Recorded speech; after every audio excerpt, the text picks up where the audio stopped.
Bonjour, bienvenue, je m'apprête à faire le tirage de ce vendredi, dernier tirage de la semaine. Comme à chaque fois, les commentaires sont ouverts. N'hésitez pas à me faire part de vos retours. Est-ce que ça vous a plu? Est-ce que ça vous a parlé? J'en profite aussi pour préciser pour les personnes qui arrivent en cours de route que j'ai ouvert une newsletter où tout sera en barre d'infos pour pouvoir en fait t'inscrire à cette newsletter. Il suffira d'inscrire ton mail, c'est gratuit, pour pouvoir être tenu au courant des choses que je pourrais mettre en place.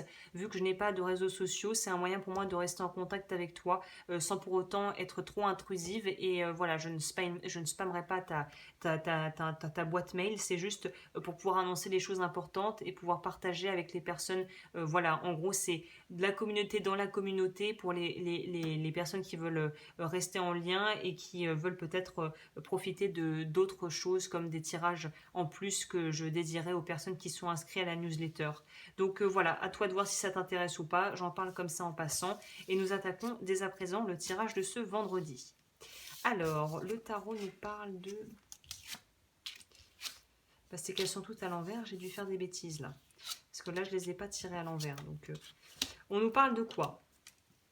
On nous parle d'impératrice, qui en réalité dans le tarot classique c'est l'empereur. On nous parle de 6 de bâton et on nous parle de 8 de coupe.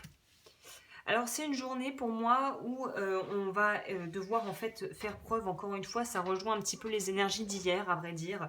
L'idée de communauté ou en tout cas d'avoir peut-être été en porte-à-faux ou un petit peu dans une certaine forme d'inconfort par rapport à des gens autour de toi qui auraient peut-être voulu te demander que tu prennes parti alors que c'est pas forcément la chose que tu as voulu faire ou qui était la plus souhaitable à faire. Et on voit qu'on a un sentiment quand même d'avoir un certain pouvoir sur autrui. C'est pas péjoratif ce que je dis, mais on sent que tu as vraiment une espèce de détermination qui est presque contagieuse et qui fait que les gens te respectent. Et il y a une espèce de fierté qui se dégage, j'ai l'impression, de nous, les consultants, enfin les personnes qui regardons, ou si tu regardes la vidéo, je m'inclus dedans. C'est comme si en fait on était respecté pour avoir fait, je l'espère, les choix qui étaient les plus justes et les plus équitables par rapport à des situations et des dilemmes qu'on aura peut-être dû à vivre cette semaine. Et là, on nous explique bien que cette position en étant dans une place maîtresse et cette capacité à pouvoir faire ce qui est juste et ce qui est droit, malgré peut-être l'avis général et malgré les doutes que peut-être tes proches émettaient à l'encontre de certains de tes choix qui n'allaient pas forcément dans le sens qu'eux avaient en tête, que ça soit encore une fois pro ou personnel. On voit que ça nous permet juste de pouvoir avancer sur notre chemin de vie et que si les gens autour ne sont pas capables de prendre en compte nos avis et de respecter nos choix, on va tout simplement décider de partir chercher ce dont on a besoin ailleurs et partir dans une autre direction.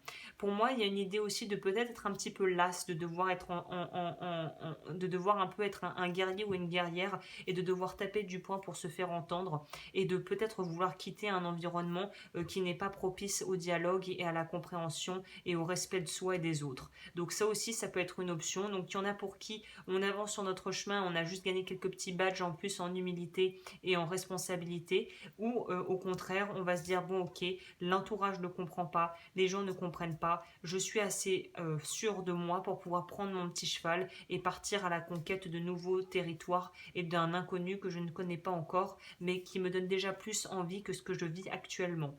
Donc dans tous les cas, on sera gagnant, j'ai l'impression. Quelle que soit la situation, on en sort gagnant puisqu'on va à la recherche là de la 9e coupe et on est prêt à aller sur les pas de quelqu'un d'autre que l'on peut admirer peut-être, ou de pouvoir être capable de créer son propre chemin et de pouvoir aller à son rythme.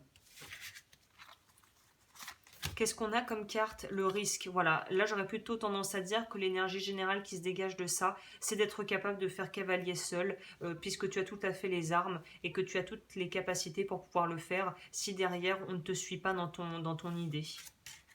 Prenez un risque, vous avez le pouvoir de déplacer des montagnes. Donc ouais, c'est assez raccord avec le tirage du dessus. Hein. C'est qu'à un moment donné, il faut être capable aussi d'assumer qui l'on est et de se dire que c'est notre vie, qu'on n'en a qu'une. En tout cas que celle-là, c'est celle qui compte le plus pour le moment. Et qu'il faut faire les choses en fonction de soi et non pas en fonction des désirs des autres, quoi, à un moment. Hein. Voilà. renaissance, renouveau. Donc pour certaines personnes, on est vraiment dans cette énergie de savoir qu'il y a des choses qui sont clairement à laisser derrière et qu'il va falloir de toute façon avancer dans la direction qui nous est proposée, puisque sinon on va avoir tendance à stagner ou être dans un environnement qui n'est pas propice à notre évolution personnelle et professionnelle. Donc là, clairement, on boucle la semaine, se termine sur une idée d'en finir avec certaines choses et de pouvoir vraiment archiver certains dossiers par rapport à peut-être des problèmes relationnels que tu aurais pu avoir avec des gens autour de toi aussi. Méditation positive. Pour accroître l'amour, la lumière, la joie, la santé et la plénitude dans ta vie, concentre-toi chaque jour de manière consciente sur toutes les choses merveilleuses et positives qu'il y a déjà dans ta vie. Très bonne idée de méditation, ça à faire durant idéalement 21 jours si tu peux le faire tous les matins ou tous les soirs. Ça pourra grandement t'aider à avancer plus vite. Un peu de poussière d'étoiles. Laisse-toi envoûter. Le ciel fait pleuvoir sur toi une dose supplémentaire de scintillement d'étoiles, poussière magique et t'offre bonheur, amour, plénitude et joie de vivre. Pour moi, on est vraiment gâté, même si on n'aura pas forcément on va peut-être pas le vivre comme tel. Peut-être que ça va apparaître plus comme un deuil de prime abord de devoir lâcher certaines choses ou faire une croix sur certains projets qu'on avait, mais en réalité, c'est pour quelque chose de mieux derrière. Vous allez vers une nouvelle voie pleine de richesse. Ce que vous avez acquis par le passé vous servira pour l'avenir, que cette carte ne vous effraie pas. Donc on est vraiment là-dedans, il y a un vrai renouveau qui est en train de s'opérer et qui aura pris une semaine en gros à pouvoir être porté et à germer sur quelque chose de concret et de palpable. Dans les difficultés, je pense à mes réussites et à mes succès passés pour retrouver confiance en moi. Lors d'un conflit ou d'une situation stressante, nous avons tendance à être déstabilisés et à perdre notre confiance en nous. Pour la retrouver, rappelons-nous les événements positifs où nous avons brillé. Donc là, clairement, ça va peut-être être pas quelque chose qui va se faire en une fois, mais le changement qui s'opère est non seulement bénéfique, mais pour pouvoir le conserver et l'augmenter, il va falloir vraiment travailler sur nos pensées et pouvoir vraiment nourrir le positif qu'il y a dans notre vie.